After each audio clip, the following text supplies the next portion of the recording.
there's just some information coming in talking about how the government is looking to, spend a bit more this financial year and seeking permission in Parliament to do the same, to the tune of 37,000 crores of supplementary spending demand is what they're pitching for right now. How do you read into this? Do you think this is pretty much on course, or would it extend out their total expenditure for FY15?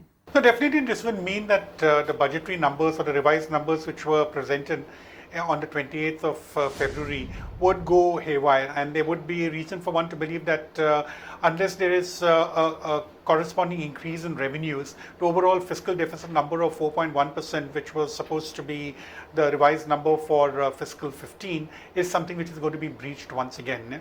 So I think this kind of thing has not really been common, where the government starts asking for these additional supplementary demands. That's just after the budget. But definitely there must be a certain contingency as to why this particular requirement has arisen. But it doesn't really look good as far as the fiscal is concerned, because we have just finished the budget where it was felt that this is the 4.1% is the number for this year, and there's a certain path which has been charted out for the next 3 years so that we move towards the 3% mark. And now with this kind of a deviation coming through, there would be a bit of apprehension about how serious the government is in terms of meeting the numbers which were put out during the time of the budget. In fact, Madan, the 14th Finance Commission has been quite harsh on the central government.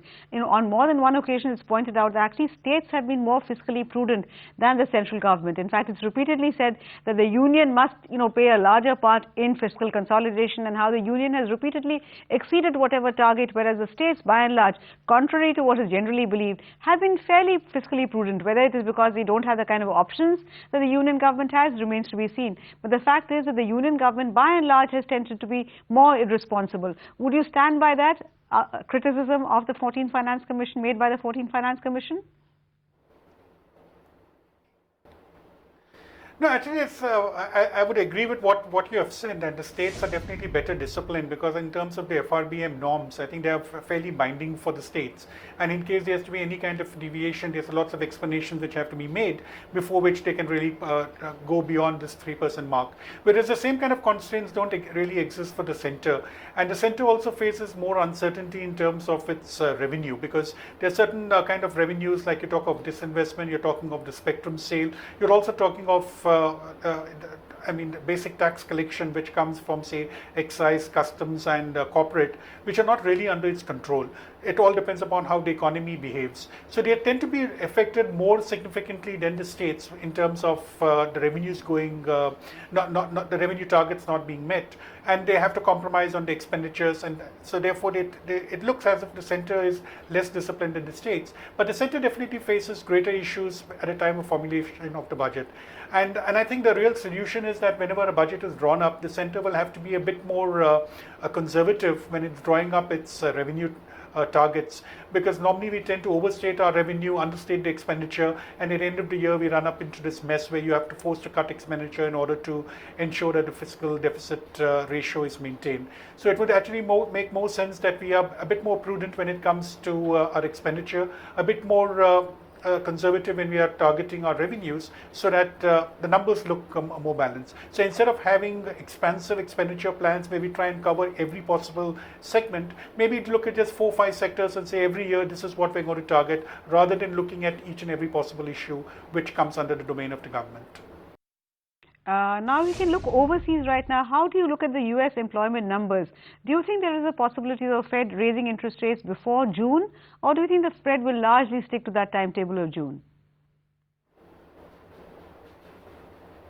No, I should overseas right till June, because even if we're looking at these unemployment numbers, while they look definitely very good today, we're not quite sure how they're going to behave in the next couple of months. So I think the Federal Reserve will probably wait till June before they take any action on interest rates.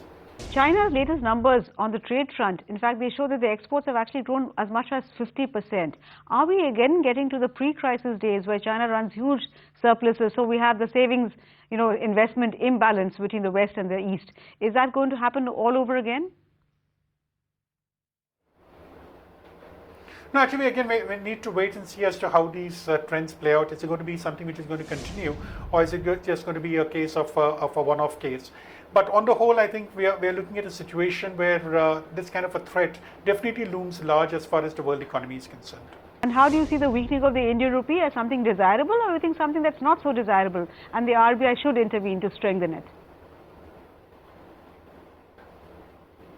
No, I think what's really happening today when we're seeing that the rupee moving past the 62 mark, moving towards the 63, I should tend to think is more because of the kind of speculation which is there in the market about what's going to be the outfall of the ECB quantitative easing, which is going to start from today onwards, as well as some kind of speculation about when the Federal Reserve is going to increase interest rates. And given the fact that India itself has started decreasing interest rates, there is a sense that probably the foreign inflows into the debt segment would start slowing down, and I think that's the reason why we're seeing this kind of an imbalance. Otherwise, if we look at the other kind of fundamentals, look at the way in which our forex reserves have been growing, there's reason for one to believe that the rupee should remain largely stable around the 62 mark. You know, this year's budget has given a lot of concessions, quote unquote, to the foreign portfolio investors in particular. So do you think this will come to our rescue at a time there is the threat possibly of, you know, forex outflows?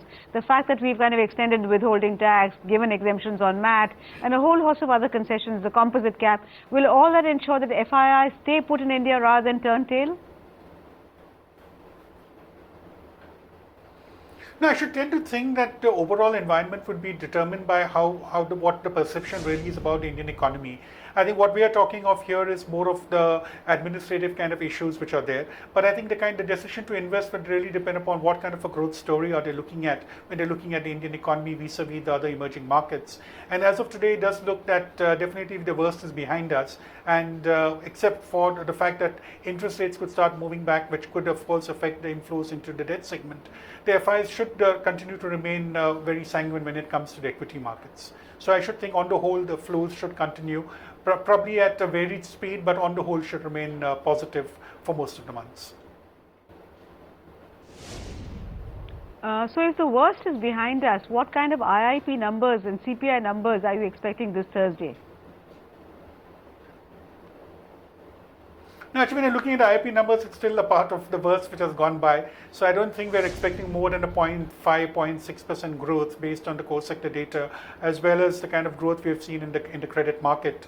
So that kind of stagnation in industrial production does carry on.